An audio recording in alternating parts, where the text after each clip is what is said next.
We're gonna have to escalate this.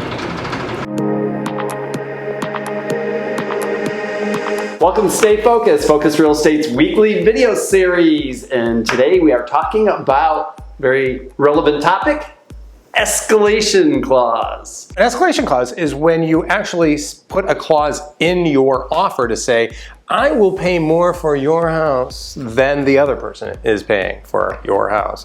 In a situation where in a situation where there is multiple offers. One of the things that I think people get wrong in escalation clause is they'll go, I'll pay $1,000 more than the highest offer.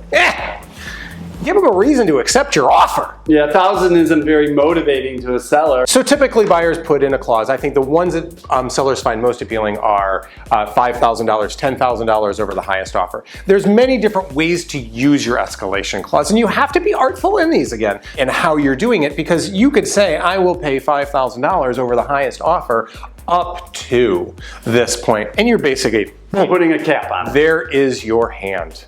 So there's strategies for using a cap, there's strategies for not using a cap, there's strategies for putting this together to get your best benefit. There are different ways to protect the buyer in that situation.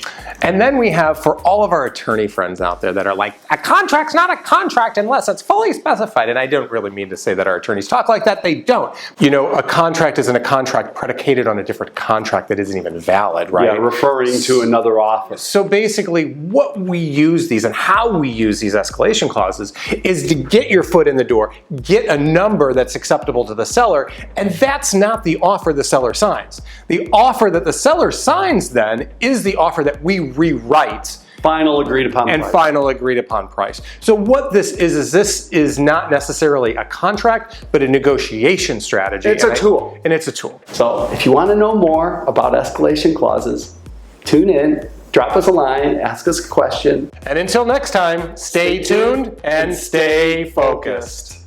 I mean, it could go on forever. This could be 6 videos. So